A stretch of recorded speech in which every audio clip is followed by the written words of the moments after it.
তারই আসা উচিত। ওনার পাপের প্রায়শ্চিত্ত ওনাকেই করা উচিত হবে। পাপ বলতে এটা বোঝাচ্ছি, ঐক্যমত্য কমিশনের চেয়ারম্যান উনি উনি খুব বেশি এনগেজ ছিলেন না। আলোচনা মূলত চালিয়ে নিয়ে গেছেন ভাইস চেয়ারম্যান জনাব আলী রিয়াজ সহ অন্যান্য সদস্যরা। কিন্তু উনি তো এটার চেয়ারম্যান, সুতরাং এর মেইন সুপিরিয়র কমান্ড রেসপন্সিবিলিটি যেটা বলি আমরা, সেটা তাকে নিতে হুম। হবে। এবং সর্বশেষ যে সংকট তৈরি হয়েছে এটা ওনার কারণে হয়েছে। এবং আমি আশা করব তারা প্র্যাকটিক্যাল হয়ে উঠবেন। পত্রপত্রিকায় কিছু আভাস আসছে, আমি সেই আভাসের কথা যদি বলি এটা খারাপ হবে না। সেটা হলো গণভোট, আসলে গণভোট আগে না গণভোট নির্বাচনের যেটা মেইন সংকট না, মেইন সংকট আসলে গণভোটে নোট অফ ডিসেন্ট থাকবে কি থাকবে না। মানে হুম। বিএনপি আলোচনা করেছে এইটা জেনে। আপনি তো আসলে একটা খেলার আগে রুল জানছেন, রুলস অফ দ্য গেম আপনি জেনে গেছেন এবং আপনি জানেন যে ঠিক আছে আমি কিছু ছাড় দেব, কিন্তু আমি কিছু কিছু জিনিসের নোট অফ ডিসেন্ট দিতে পারবো যেটা আমি হুম। ক্ষমতায় আসলে বাস্তবায়ন করার জন্য বাধ্য থাকবো না। যারা যার মতো ক্ষমতায় আসবে সে তার নোট অফ ডিসেন্ট বাদ দিয়ে বাকিগুলো করবে, গণভোটেও নোট অফ ডিসেন্ট যাবে এটা জেনেই বিএনপি জুলাই সনদ স্বাক্ষর করেছিল, কারণ জুলাই সনদে নোট অফ ডিসেন্ট আছে। বিএনপি যে ডকুমেন্টে স্বাক্ষর করেছে তার মধ্যে নোট অফ ডিসেন্ট, তার নোট অফ ডিসেন্ট গুলো লেখা আছে ক্লিয়ারলি, যে কেউ পড়লেই দেখবেন। এখন পত্রিকায় দেখলাম যে সরকার এরকম অবস্থান নিতে পারে যে নির্বাচনের দিনই গণভোট হবে এবং গণভোটে নোট অফ হুম। ডিসেন্ট থাকবে না। তবে দলগুলো তার তার নোট অফ ডিসেন্ট বিবেচনায় নিয়ে সংস্কার করতে পারবে গিয়ে, এই ধরনের একটা কথা বলা হচ্ছে। যদি সেটাও হয় এটা মোটামুটি মন্দের ভালো।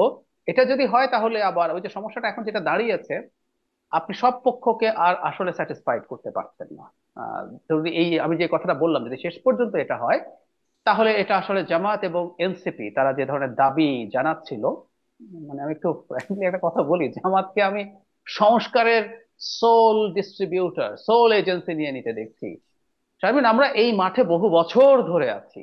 মানে কি হচ্ছে না হচ্ছে রাজনীতিতে, শেখ হাসিনার বিরুদ্ধে সংস্কারের কথা কারা বলছে কি বলছে, শেখ হাসিনার সময় পর্যন্ত বিএনপির সাথে গণজাগরণ মঞ্চ অনেকগুলো মৌলিক কাঠামোগত সংস্কার নিয়ে দীর্ঘ ডিবেট করেছে। তার আগ থেকে একটা সংগঠন রাষ্ট্রচিন্তা, পরে তারা এখন রাষ্ট্র সংস্কার আন্দোলন বলে একটা দল হয়েছে, তারা এই সাংবিধানিক সংস্কার নিয়ে বহু বছর থেকে কথা বলছে। আমি কোনোদিনও জামায়াতে ইসলামীকে দেখি নাই সংস্কার নিয়ে কথা বলছে। আর ইসলামী আন্দোলন তো ব্যস্তই ছিল শেখ হাসিনার যে লোকাল গভর্নমেন্ট ইলেকশন সেগুলোতে পার্টিসিপেট করে করে তাকে বৈধতা দানে, আজকে হঠাৎ করে তারা এরকম হয়ে দাঁড়ালেন। ফলে এই যে অত্যন্ত জেহাদি অত্যন্ত জঙ্গি একটা অ্যাটিটিউড নিয়েছে যে আমার এটা লাগবেই না হলে আমাদের সব শেষ হয়ে যাবে, ডক্টর ইউনূস যদি ওই ঘোষণা দেন তাহলে তারা এটাতে বেঁকে বসার চেষ্টা করতে পারেন। এবং ওই যে বলেছি মূল সমস্যা হুম। আসলে এটা বা ওটা না, সব তারা মেনে নেবেন। শুধুমাত্র সিটি ব্যাংকে অ্যাকাউন্ট থাকলেই করতে পারবেন গুগল পে, তাই অ্যাকাউন্ট খুলুন আজই। যদি তাদের আন্ডারস্ট্যান্ডিং হতে পারে। এই প্রসঙ্গে আমি একটা কথা একটু বলে রাখা জরুরি মনে করি, বিএনপি একটা ঐতিহাসিক ভুল হবে এই যাবতীয় চাপে যদি তারা মনে করে নির্বাচন যদি অনিশ্চয়তার প্রশ্ন তৈরি হয় জামাতের সাথে আন্ডারস্ট্যান্ডিং করে একটা ইলেকশন করা। মানে কেউ কেউ এই আলাপটা করছেন, আমি আপনাকে জানাই, আমাকে গুরুত্বপূর্ণ একজন মানুষ এভাবেই বলছিলেন যে বিএনপিতে এবার পরের সরকারটাকে সবাইকে নিয়ে জাতীয় সরকার করতে চায়, সবাইকে ছাড় দিয়ে। হুম। তো ঠিক একইভাবে সবাইকে ছাড় দিয়ে একটা জাতীয় সংসদ করলেই তো হয়। বিএনপি ছাড় দিয়ে সবাইকে তার গুরুত্বপূর্ণ সংখ্যায় নিয়ে আসবে সংসদে।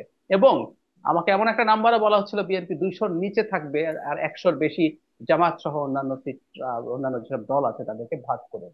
সো এই যে জায়গাটা, এটা আলাপ আছে, কিন্তু বিএনপি একটা ঐতিহাসিক ভুল করবে জামায়াতকে যদি এবার তাদের সাথে সিট ছাড় দিয়ে কোনো আন্ডারস্ট্যান্ডিং করে। কারণ এবারই প্রথম সুযোগ এলো জামাত এবং ইসলামী দলগুলো অ্যাজ এ হোল তার কতটুকু পাওয়ার আছে। শাহজাহান ওমরের একটা কথা খুব ওই গত ইলেকশন আগে শোনা গেছে, হ্যাডাম, মানে জামাতে তো অনেক হ্যাডাম হয়েছে বলে তারা মনে করে, জামাতের হ্যাডাম ঠিক কতটুকু আছে এটা পরিমাপ করা ভবিষ্যতের নির্বাচনের জন্য দরকার।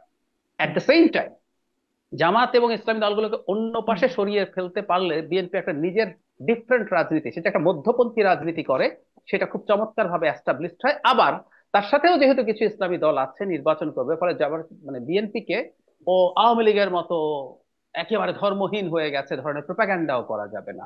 তো বিএনপির একটা মধ্যপন্থী যে অবস্থান সেটা খুব চমৎকার। তার উল্টো পাশে ডান এবং উগ্র ডান, মানে জামাতের চাইতেও উগ্র দল ওখানে আছে, রীতিমতো আফগানিস্তান সফর টফর করে আসা নেতারা হুম। ওনাদের সাথে আছে।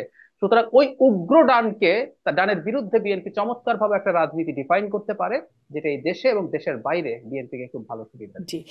আপনি বলছিলেন শাহজাহান ওমরের সেই শব্দটা হেডাম, তো জি। সাথে সাথে তিনি কিন্তু বলেছিলেন যে পিটার হাস বাবা, বাবা ভগবান পিটার হাস তিনি একদম আখ্যায়িত করেছিলেন। এবারে সেই বাবা পিটার, বাবা বা ভগবান আসলে কোন দিকে আছে?